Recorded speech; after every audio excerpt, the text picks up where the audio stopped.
Swami Vivekananda career मार्गदर्शन योजना के ई कॉमर्स सब्जेक्ट के अगले सेशन में आप सभी का स्वागत है। जैसे कि आप जानते हैं कि गूगल पे, फ़ोनपे और पेटीएम जैसे एप्लीकेशंस हमारी रोज़मर्रा की ज़िंदगी में बहुत ज़्यादा उपयोगी साबित हो रहे हैं। तो ऑनलाइन बैंकिंग और इससे रिलेटेड जो भी रिस्क्स हैं, जो भी जोखिम हम उठाते हैं, उनके बारे में जानना बहुत ज़रूरी है। स्पेशली उनके लिए जो डिजिटली हो सकता है बहुत ज़्यादा साउंड ना हो, या जिन्हें ट्रांजैक्शंस करने में दिक्कत होती हो, या टेक्नोलॉजी बहुत ज़्यादा समझ नहीं आती। उनके साथ कौन से ऐसे रिस्क्स हैं जो एसोसिएटेड हैं, वो इस सेशन में हम समझेंगे। सबसे पहले जानते हैं ई बैंकिंग है क्या। तो ई बैंकिंग इलेक्ट्रॉनिक भुगतान है जिसमें बैंक या जो भी अन्य वित्तीय संस्थान है, फाइनेंशियल इंस्टीट्यूशंस हैं, वो अपने ग्राहकों को वित्तीय संस्थान की वेबसाइट या एप्लीकेशन के माध्यम से कोई भी लेन देन करने में सक्षम बनाती है। तो जिस भी अकाउंट, जहाँ भी आपके बैंक में, ब्रांच में अकाउंट है, state bank of India, HDFC, ICICI, axis, उन सभी के एप्लीकेशंस डाउनलोड करके या उनकी वेबसाइट्स पर जाकर ID पासवर्ड डालकर सारी बैंकिंग की सुविधाएं ले पाना ई बैंकिंग कहलाता है। Better called as electronic banking या डिजिटल बैंकिंग। अब ई बैंकिंग के कुछ लाभ हैं जो शायद आप ऑलरेडी अवगत होंगे अगर आप ई बैंकिंग यूज़ करते हैं। आइए उनको जानते हैं। सबसे पहले, अगर आप एक ई कॉमर्स सेलर हैं तो आपके व्यापार करने में बहुत आसानी होती है, क्योंकि आपको सिर्फ अपनी वेबसाइट में एक पेमेंट्स गेटवे अटैच करना है और एज अ कस्टमर मैं जब भी आऊँगा, मैं अपने डेबिट कार्ड, क्रेडिट कार्ड के details, UPI ID, mobile wallets, digital wallets से आसानी से अपना ट्रांजैक्शन कर सकता हूँ और इसके रिलेटेड जो भी मैं पेमेंट कर रहा हूँ वो आपके अकाउंट में, व्यापारी के अकाउंट में तुरंत पेमेंट 24/7 अवेलेबल रहेगा। दैट मीन्स व्यापारी के लिए बहुत आसान हो जाएगा पेमेंट रिसीव करना और ऑर्डर को प्रोसेस करना। दूसरा होता है कहीं भी कभी भी बैंकिंग। मैं अगर इस समय स्टूडियो में मौजूद हूँ, या मैं ऑफिस में मौजूद हूँ, या मैं कॉलेज में पढ़ा रहा हूँ, या मैं घर पर हूँ, कहीं भी मेरे लिए बहुत आसान है अपने फ़ोन को उठाना, इंटरनेट से वो कनेक्टेड है, तुरंत अपने एप्लीकेशन में लॉगिन करके अपना स्टेटमेंट चेक कर सकता हूँ और कोई भी ट्रांजैक्शन कर सकता हूँ।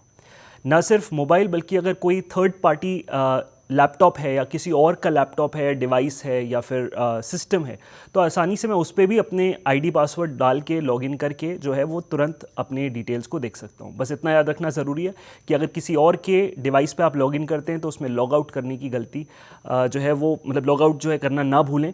ये मेरा सुझाव रहेगा, बिकॉज कई बार ऐसे फ्रॉड्स होते हैं जिसमें हम लॉगिन कर लेते हैं बट लॉग आउट करना भूल जाते हैं। अगली चीज़ होती है पारदर्शिता को बढ़ावा देना, यानी ट्रांसपेरेंसी रखना।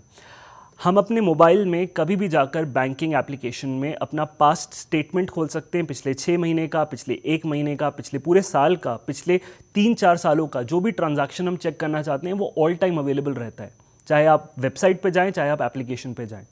यही नहीं, आप अगर अपने लोन का statement, fixed deposit, recurring deposit जो है वो चेक करना चाहते हैं तो उसका स्टेटमेंट भी अवेलेबल होगा। साथ में अगर आप कोई नई FD बनाना चाहते हैं तो वो भी आसानी से ऑनलाइन हो सकता है। तो सारी डिटेल, सभी स्टेटमेंट, सभी ट्रांजैक्शंस जो हैं वो 24/7 अवेलेबल रहते हैं इन एप्लीकेशंस में, जिसमें जाके चेकिंग हो सकती है। तो ट्रांसपेरेंसी का बढ़ावा जो है वो डिजिटल एप्लीकेशंस और डिजिटल जो वेबसाइट्स हैं उनके द्वारा काफ़ी आसान कर दिया गया है। अगली चीज़ होती है लेन देन की लागत में काफ़ी ज़्यादा कमी होती है। बिकॉज इमेजिन करें कि आपको बैंक उठकर जाना है और बैंक पहुंचकर आप जो है वो ट्रांजैक्शन करते हैं, अपना डिमांड ड्राफ्ट बनवाते हैं, DD के अलग चार्जेस आपको पे करने पड़ते हैं। तो ये सारी चीज़ें जो है वो आपकी मेहनत, आपका पेट्रोल और आपकी समय दोनों को बर्बाद करता है। पर यही चीज़ अगर पेमेंट करना ही है तो क्यों ना MP ऑनलाइन की वेबसाइट पे जाके तुरंत जो है वो डिजिटल पेमेंट कर दिया जाए। या फिर अगर मुझे कोई ट्रांजैक्शन करना है, अपने फ्रेंड को पैसे भेजने, किसी मर्चेंट को पैसे भेजने, तो सिर्फ उसका UPI ID डाला या अकाउंट डिटेल्स डाले, ऑटोमेटिकली पेमेंट जो है वो मेरे अकाउंट से कट के उनके अकाउंट में पहुंच गया। बैंक साल के 365 दिन 24 घंटे खुला रहता है। जनरली अगर हम बात करें कि एक फ़िज़िकल ब्रांच में हमें स्टोर में जाना है, फ़िज़िकल ब्रांच में पहुंचना है किसी बैंक के, तो 10:30 के आसपास मेरे ख्याल से सभी ब्रांचेस एक्टिव होती हैं। 1 बजे सभी तरफ लंच हो जाता है, 1:30 बजे वापस लंच ब्रेक ख़त्म होता है और ब्रांच जनरली 3, साढ़े 3, 4 बजे तक वाइंड अप हो जाती है, जिसमें आखिरी 1 घंटा वो रिकन्सिलेशंस करते हैं, लेकिन कोई ट्रांजैक्शन कस्टमर के लिए नहीं हो सकता। अब कितना मुश्किल है कि कुछ समय, कुछ घड़ी के अंदर ही सारे ट्रांजैक्शंस हो सकते हैं अगर ये एक ऑफलाइन स्टोर पे हो रहा होता है या ऑफलाइन ब्रांच पे हो रहा होता। मोबाइल एक ऐसी चीज़ है जो रात के 3 बजे भी अगर आप चाहें तो ट्रांजैक्शन अलाउ करता है। इसी के लिए एप्लीकेशन और इसी के लिए वेबसाइट्स बनाई गई हैं जो हमारी लिए काफ़ी आसानी से सभी तरीके की सेवाएं जो है वो प्रदान करता है 24/7। यही नहीं कि सिर्फ ट्रांजैक्शंस करने के लिए बल्कि और भी वित्तीय सेवाएं जो हैं वो भी प्रदान की जाती हैं, जैसे कि अगर आपको अपने इंटरनेट का बिल पे करना है या फिर आपको जो है वो वाटर टैक्स पे करना है, आपको अपनी प्रॉपर्टी टैक्स पे करना है, या आपको कोई इन्वेस्टमेंट स्टार्ट करना है, म्यूचुअल फंड्स खरीदने, खरीदने हैं, शेयर्स बेचने हैं, ई कॉमर्स प्लेटफॉर्म्स पे कुछ खरीदना है, ऑनलाइन टिकट बुक करानी है, ये सारी चीज़ें भी जब धीरे धीरे इंटीग्रेट की जा रही हैं सभी तरीके के एप्लीकेशंस में। पेटीएम की खासतौर से बात की जाए तो उनमें ये सारी सुविधाएं उपलब्ध हैं। अगर हम बात करें योनो की, जो कि एसबीआई का एप्लीकेशन है, उसके अंदर भी ये सारी जो फंक्शनैलिटीज़ हैं वो अब मौजूद है, जो कि हमें काफ़ी आसानी प्रोवाइड करती है। अगली चीज़ होती है कि इसमें बैकिंग किसकी है, विश्वसनीयता यानी रिस्क कम है, बिकॉज इस पर पूरी तरीके से निगरानी बनाए रखा है रिजर्व बैंक ऑफ इंडिया। तो डिजिटल पेमेंट्स जो है उसमें काफ़ी कम रिस्क रहता है। कोई अगर गलती होती भी है तो वो जनरली कस्टमर्स की तरफ से देखी गई है या यूज़र्स की तरफ से देखी गई है कि उन्होंने किसी गलत लिंक पे क्लिक कर दिया या एसबीआई का मानकर फ़ोन पर किसी को जो है वो ओटीपी बता दिया, आईडी पासवर्ड बता दिए। तो ऐसी गलतियां जनरली जो है वो होती हैं, इस वजह से हमारा पैसा जाता है। बैंकिंग का जो पूरा इन्वायरमेंट है वो काफ़ी ज़्यादा सिक्योर बनाया गया है और आरबीआई उसके लिए सुप्रीम बॉडी है जो इंश्योर करती है, तो विश्वसनीयता इसमें बनाई रहती है पूरे टाइम। फिर अगली चीज़ आती है छूट और कैशबैक। आपने भी किसी पेट्रोल पंप पे जाके देखा होगा कि अगर आप डेबिट कार्ड से पे करेंगे या पेटीएम से पे करेंगे या मोबीक्विक वॉलेट से पे करेंगे तो आपको 0.25, 0.75 ऐसे परसेंटेज में जो है वो पैसे वापस आते हैं। वो इसलिए ताकि इस टाइप के ट्रांजैक्शंस को जो डिजिटल फॉर्म में है उसको बढ़ावा दिया जाए, यानी एक तरीके से कैशलेस इकोनॉमी को जो है वो बढ़ावा मिल सके, इसलिए छूट और कैशबैक्स जो है वो कई बार दिए जाते हैं। हर ट्रांजैक्शन जो हो रहा है वो लिखित में दर्ज है। आप गूगल पे अगर यूज़ करते हैं या फ़ोन पे यूज़ करते हैं तो उसके पास ट्रांजैक्शंस में जाइए, आपने किस को किस समय किस रीज़न से पैसे दिए, सारे ट्रांजैक्शन की डिटेल, सारी आइडेंटिटीज़ जो है वो मेंटेन रहती है। तो अगर आपको ये जानना है कि आपका बैलेंस इतना क्यों है और आपने किसको पेमेंट दिया है तो सारी डिटेल्स आ जाएंगी, या अगर आपका बैलेंस बढ़ा है तो आपको कहाँ से पेमेंट आया उसके डिटेल सारे मेंशन रहते हैं स्टेटमेंट्स में। तो हर चीज़ लिखित में दर्ज है, तो इसलिए आपके लिए याद रखना आसान है। यही चीज़ अगर मैं कैश में पे करता और मेरे अकाउंट एंड में जो है मैं अगर अपना वॉलेट खोलूँ और मेरा वॉलेट खाली मिले तो मुझे सोचना पड़ता है, दिमाग लगाना पड़ता है कि मैंने कहाँ कहाँ पर आज पेमेंट किए, पर इसमें हर चीज़ की ट्रांजैक्शन की डिटेल्स मेंशन्ड है। व्यापार के लिए काफ़ी प्रतिस्पर्धा लाभ होते हैं, इसमें एडवांटेजेस रहते हैं कोई बिजनेस के लिए। मान लीजिए हम कहीं पेमेंट करने जाते हैं और वो दुकान वाला हमें कहता है कि माफ़ कीजिएगा हम सिर्फ कैश में पेमेंट लेते हैं, हमारे पास ऑनलाइन बैंकिंग नहीं है, तो प्रॉबेबली हम उसके साइड वाली दुकान में चले जाएंगे क्योंकि वहाँ पर पेटीएम का कोड लगा होगा और हम ऑनलाइन पेमेंट करना पसंद करते हैं। तो कॉम्पिटिटिव एडवांटेज बिजनेसेस के लिए इसलिए मिलता है बिकॉज उनके पास ट्रांजैक्शन के एक से ज़्यादा साधन हैं। कैश तो वो लेते ही हैं, उसके साथ साथ अगर कैश ना कोई देना चाहे तो पेटीएम के माध्यम से या अमेज़ॉन पे के माध्यम से, ऐसे अलग अलग जो है वो क्यूआर कोड्स के माध्यम से भी वो पेमेंट आसानी से रिसीव कर सकते हैं। तो ये भी एक एडवांटेज बिजनेस सेलर्स के द्वारा देखा गया। फिर आता है पर्यावरण के अनुकूल। तो अगर हर पर्टिकुलर ट्रांजैक्शन के लिए आपको जो है वो पेपर का बिल दिया जाए तो ऐसे करके जितने आप ट्रांजैक्शंस एक दिन में करते हैं या एक हफ्ते में करते हैं या एक महीने में करते हैं, आप सोचिए कितना ज़्यादा कागज़ उसके अंदर वेस्ट होगा। यही ट्रांजैक्शंस क्योंकि हम डिजिटली करते हैं और उसकी रिसीट भी डिजिटली जनरेट होती है और हम उसको शेयर भी व्हाट्सएप पर डिजिटली ही करते हैं कि हमने पेमेंट कर दिया है, तो सोचिए कितना ज़्यादा जो है वो हमारे पेपर का यूज़ जो है वो बचेगा।